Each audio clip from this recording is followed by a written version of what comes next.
From the gospel of our Lord Jesus Christ, according to St. Mark, who proclaimed life to the world, let us listen to the proclamation of life and salvation for our souls. Remain silent, O listeners, for the holy gospel is about to be proclaimed to you. Listen and give glory and thanks to the word of the living God.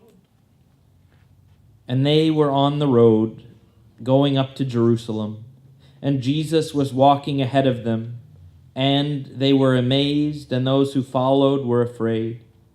And taking the 12 again, he began to tell them what was to happen to him, saying, Behold, we are going up to Jerusalem, and the Son of Man will be delivered to the chief priests and the scribes, and they will condemn him to death, and deliver him to the Gentiles. And they will mock him, and spit upon him, and scourge him, and kill him, and after 3 days he will rise. And James and John, the sons of Zebedee, came forward to him and said to him, Teacher, we want you to do for us whatever we ask you. And he said to them, What do you want me to do for you? And they said to him, Grant us to sit one at your right hand and one at your left in your glory. But Jesus said to them, You do not know what you are asking. Are you able to drink the cup that I drink, or to be baptized with the baptism with which I am baptized? And they said to him, We are able. And Jesus said to them, The cup that I drink you will drink, and with the baptism with which I am baptized you will be baptized. But to sit at my right hand or at my left is not mine to grant, but it is for those for whom it has been prepared. And when the 10 heard it, they began to be indignant to James and John. This is the truth. Peace be with you.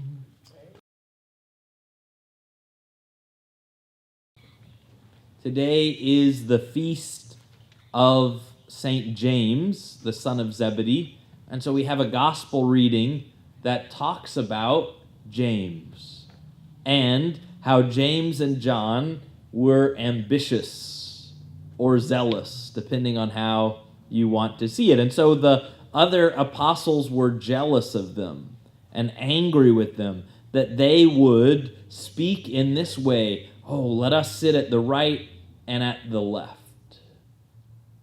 And this problem of position is something that can still affect us today. I want to be honored. I want to be recognized. I want to be first. I want to sit in the important chair. I want people to look at me and see me and say my name. But what we see in our first reading is this difference between perishable things and imperishable things. Now, it's funny, the example they use, that we were ransomed not with perishable things like silver or gold, right? When I think of perishable things, I think of eggs, milk, bread. I don't think of silver or gold.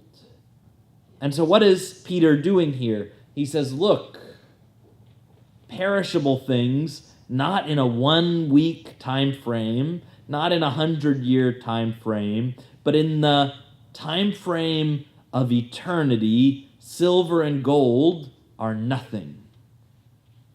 They'll last, 1 billion years or 10 billion years, I don't know how long they last, but then they will be gone.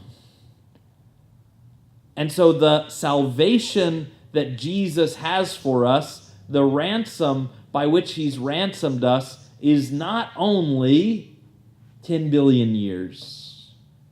He says, but it is an imperishable thing, right? It's with the precious blood of Christ as a spotless, unblemished lamb. And so this idea that we need to stop thinking even in terms of 1 billion years, but to be able to think in terms of eternity, that Christ's salvation is eternal, that our freedom is eternal. And so, spread out over eternity, even silver and gold are nothing. And so if we, like James and John, say, well, we want to sit on your right or on your left, right? They're thinking about things in terms maybe of decades or centuries, but they're not thinking in terms of eternity. And so for us, as we honor St. James a mere minute later after his death, right? A mere 2,000 years after his death, right? We think about this eternal promise of Jesus Christ.